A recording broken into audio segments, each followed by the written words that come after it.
Hello everyone, welcome to Cosmos UGC classes. सभी साथियों का इस सेशन में कॉस्मोस यूजीसी क्लासेज के इस धमाकेदार सेशन में हार्दिक स्वागत है। साथियों, हम पढ़ रहे थे भूगोल। भूगोल में अपन ने यूनिट नंबर 8 है यूजीसी नेट के लिए स्टार्ट कर रखी थी, भौगोलिक चिंतन। भौगोलिक चिंतन में हम अध्ययन कर रहे थे हैं आधुनिक भूगोल का शास्त्रीय काल। उसमें हम जो तीन प्रमुख भूगोलवेत्ता हैं, हम्बोल्ट, रिटर, रेडजेल, उसमें से हमने अध्ययन कर लिया था हम्बोल्ट महोदय का। कल की क्लास में रिटर की चर्चा हुई थी, है जो उसका उसका जन्म तिथि या जन्म स्थान या सामान्य जानकारी के बारे में हमने चर्चा की थी। साथ ही उसके ग्रंथों के बारे में चर्चा की थी, लेकिन उसका जो महत्वपूर्ण ग्रंथ है अर्ड कुंडे, जिसकी वजह से उसको प्रसिद्धि मिली है, मतलब भूगोल में वो छा गया उसकी वजह से, उसका अध्ययन अपन आज की क्लास में करने वाले थे। जो आज की क्लास है वो है हम्बोल्ट का जो अर्धकुंडे ग्रंथ है उससे संबंधित है। उसका अर्धकुंडे ग्रंथ है, क्या शामिल है उसमें, कितना क्या है उसमें शामिल किया, और भूगोल में क्या क्या विकास किया, कितने उसके खंड हैं, इसको लेकर जो अपना आज का सेशन रहेगा। तो एक बार मैं रिवाइज करवाना चाहता हूँ कि हमने है कौन कौन से ग्रंथ है हम वो इसके रीटर के पढ़े थे। रीटर के अपन ने ग्रंथ की चर्चा की थी, तो ग्रंथों में उसका है यूरोप का भौगोलिक, ऐतिहासिक और सांख्यिकी चित्रण जो 1804 में लिखा गया था। फिर यूरोप के प्राकृतिक संसाधनों के 6 मानचित्र, या आपको ऐसा भी देखने को मिल सकता है कि उसने 6 मानचित्र प्रकाशित किए जो 1806 में किए थे, वो किए थे यूरोप के। उसके बाद में तुलनात्मक भूगोल करती रीटर की मिलती है कि उन्होंने तुलनात्मक भूगोल है नामक है करती लिखी थी। उसके बाद में लैंडर कुंडे जो है उनका ग्रंथ है, ये है रीटर का ही है, पृथ्वी के संसाधन नामक करती भी उनकी है।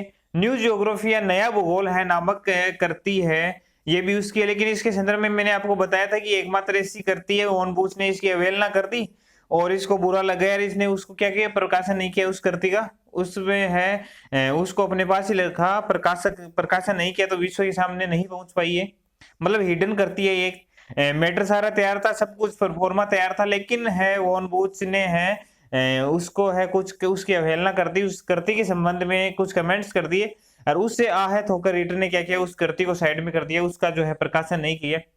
फिर काला सागर व कैस्पियन सागर के मध्य मानव का स्थानांतरण, न्यूजीलैंड के औपनिवेशीकरण पर लेख, और फिर जो है आज की जो है इसकी अंतिम कृति है या महत्वपूर्ण कृति बोले जिसको अर्धकुंडे, उसकी आज हम चर्चा करेंगे कि इसमें क्या क्या भौगोलिक योगदान है, अर्धकुंडे क्या चीज है।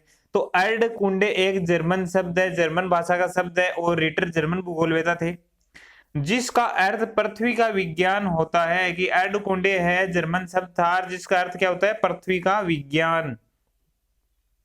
रीटर की इस पुस्तक के लिए यह शब्द हम्बोल्ट ने दिया था, जो अर्धकुंडे शब्द है हम्बोल्ट ने सुझाया था। जब हम्बोल्ट की मुलाकात 1807 में हम्बोल्ट और रीटर मिले थे, रीटर से हुई, यद्यपि हम्बोल्ट से इस पुस्तक के लिए अर्धवेसरीबंग शब्द सुझाया था। मतलब हम्बोल्ट ने इस पुस्तक के लिए एक और शब्द सुझाया था जो मैंने हम्बोल्ट पढ़ाया था। बस यही फर्क होता है कि मैं जब हम्बोल्ट पढ़ाता हूं तो आपका रीटर वही क्लियर कर दिया था कि अर्धवेसरीबंग सुझाया था उसने। जो मैं आपको जो है ये पढ़ा रहा हूँ, जो जितने भी तथ्य फैक्ट्स है बता रहा हूँ, ये है तुलनात्मक है, ये चीज सारी चीज तुलनात्मक पढ़ा रहा हूं।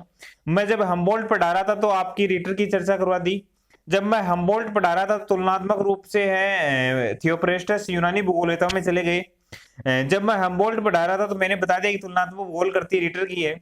तो बस यही फर्क है कि आपको है किस आधार पर ये तैयार कराना है टॉपिक, किस आधार पर ये मेरी हेडेक है, और मैं उस पर कार्य कर रहा हूँ लगातार। है आपके लिए नई नई क्लासेज है आपके सामने लेके आ रहा हूँ जो तुलनात्मक रूप से है, और है थॉट एकमात्र ऐसी करती है कि आप बिना तुलना के इसको है अध्ययन नहीं कर पाओगे, टिप्सों पे है जो नहीं कर पाओगे।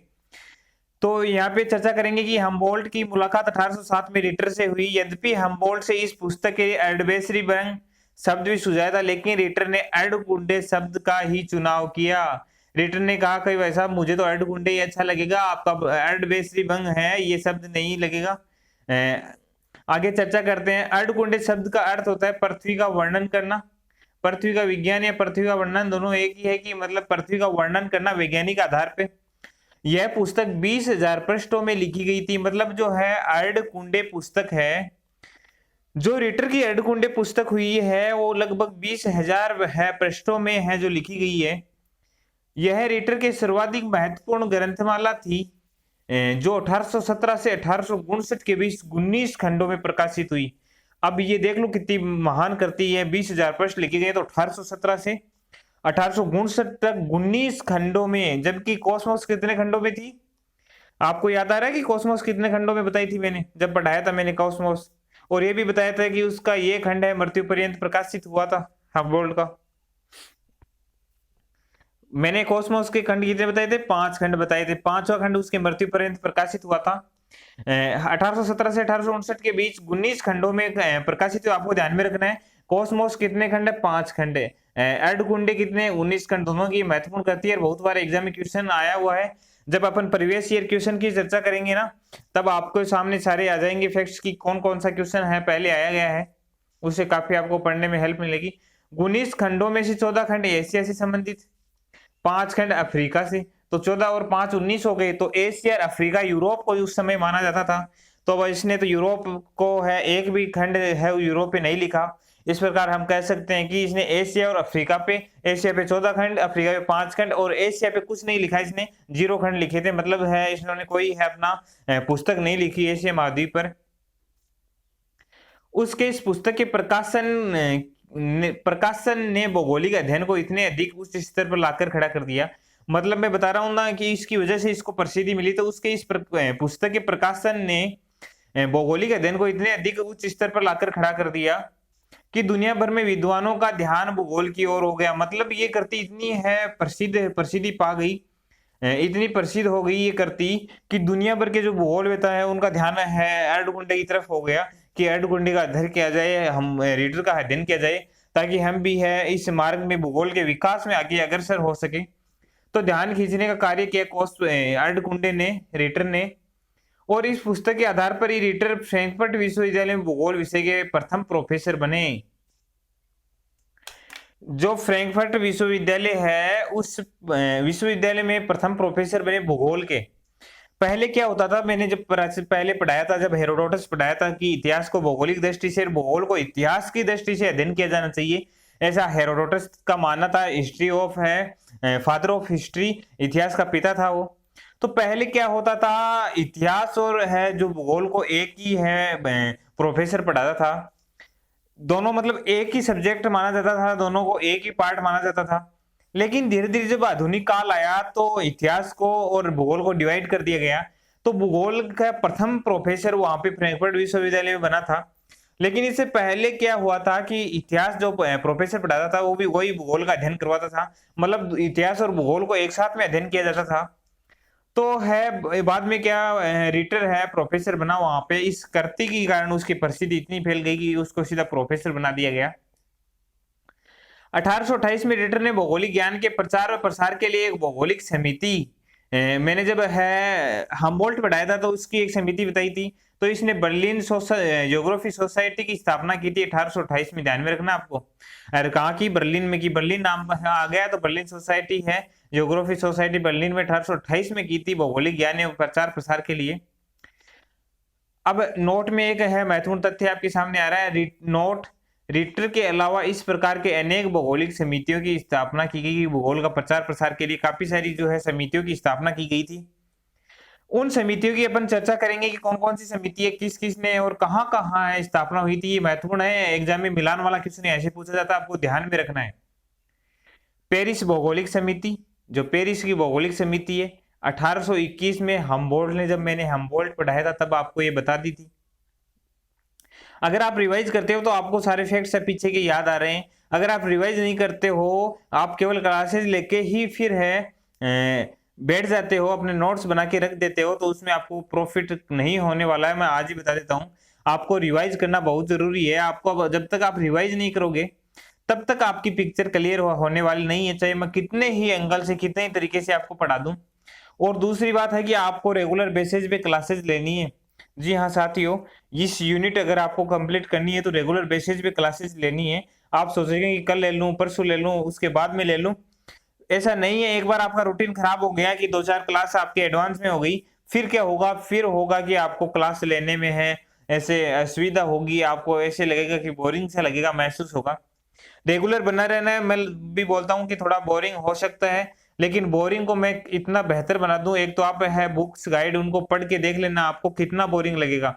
आपको 1% भी चीज है उसकी जो विषय वस्तु है पाठ्यक्रम की नहीं दिमाग में आएगी।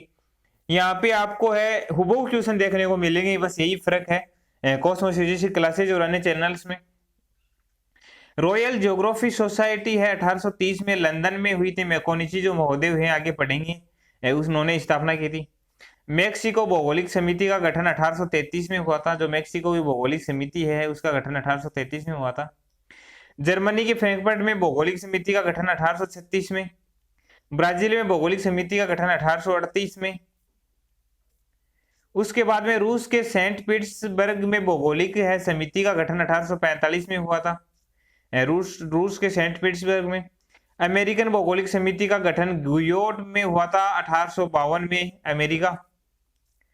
फिर आगे है रिटर की विचारधारा आती है, लेकिन रिटर की विचारधारा का अपन अध्ययन करेंगे जो नेक्स्ट सेशन रहेगा अपना, उसमें अध्ययन करेंगे रिटर की संपूर्ण विचारधारा, किस प्रकार की विचारधारा रिटर की रही है। अपन ने हम्बोल्ट की भी अध्ययन की थी। तो एक बार मैं आपको ये समितियां जरूर बताना चाहूंगा कि पेरिस भौगोलिक समिति 1821 में हम्बोल्ट, रॉयल ज्योग्राफी सोसाइटी 1830 में लंदन में मैकोनिची, मेक्सिको भौगोलिक समिति का गठन 1833, जर्मनी के फ्रैंकफर्ट में भौगोलिक समिति 1836, ब्राजील में भौगोलिक समिति 1838, रूस के सेंट पीटर्सबर्ग में भौगोलिक समिति 1845 और अमेरिका में भौगोलिक समिति का गठन है 1852 में हुआ था। तो आज अपन ने अध्ययन कर लिया है अर्धकुंडे का। उसके बाद में अपन ने अध्ययन कर लिया है जो है महत्वपूर्ण भौगोलिक समितियां स्थापित की गई थी भूगोल का प्रचार प्रसार के लिए उनका। उनके बाद में हमने है रिटर की विचारधारा का अपन अध्ययन करेंगे कल की क्लास में। तो मेरे प्यारे साथियों, आप है कॉस्मोस यूजीसी क्लासेस भी अगर नए हो तो चैनल को सब्सक्राइब करके बेल आइकन दबाइए, क्योंकि अब कॉस्मोस यूजीसी क्लासेस है उसने अपना विस्तार कर दिया है। पहले केवल क्लासेज होती थी, क्लासेज में भी क्या होता था, कई बार प्रॉब्लम होती थी, वॉइस प्रॉब्लम होती थी, अन्य प्रॉब्लम्स होती थी। धीरे धीरे उनका सुधार हो गया।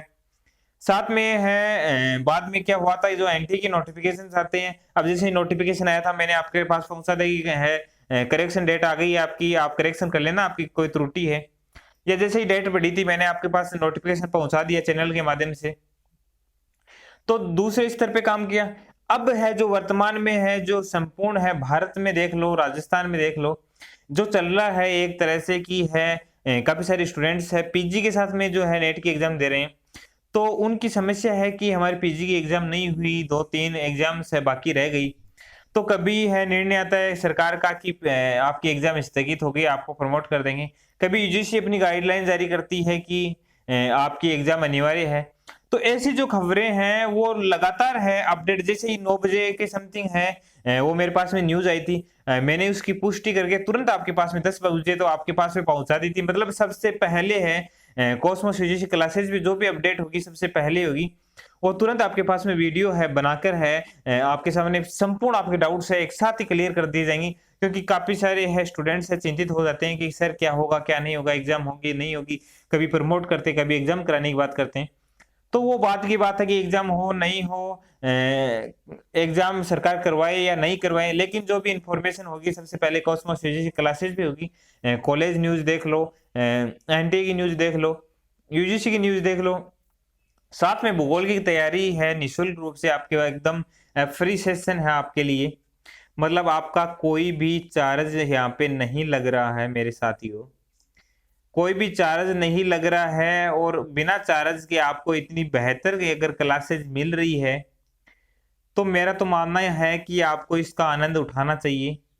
जो क्लासेज हो रही है उसका जो है आनंद संपूर्ण आपको उठाना चाहिए। जो फ्री क्लासेज हो रही है आपके लिए और आपके लिए रखी गई ये क्लासेज की आपको है निःशुल्क रूप से प्रोवाइड करवाए, क्योंकि अभी कुछ पता नहीं है कोचिंग संस्थानों का और जो है पारिवारिक व्यवसायिक आय का भी, क्योंकि सारे साधन आय के ठप हो गए। ऐसे में है जो है स्टूडेंट्स है कोचिंग नहीं ले पाते, ऑनलाइन कोर्सेज बहुत महंगे पड़ते हैं, नहीं ले पाते इस है जो लॉकडाउन की स्थिति में। तो आपके लिए कॉस्मोस यूजीसी क्लासेज लेके आया है निःशुल्क और बेहतर शिक्षा। तो बने रहिए, लाइक कीजिए, शेयर कीजिए, सब्सक्राइब कीजिए। मिलते हैं नेक्स्ट क्लास के साथ में। धन्यवाद, बाय।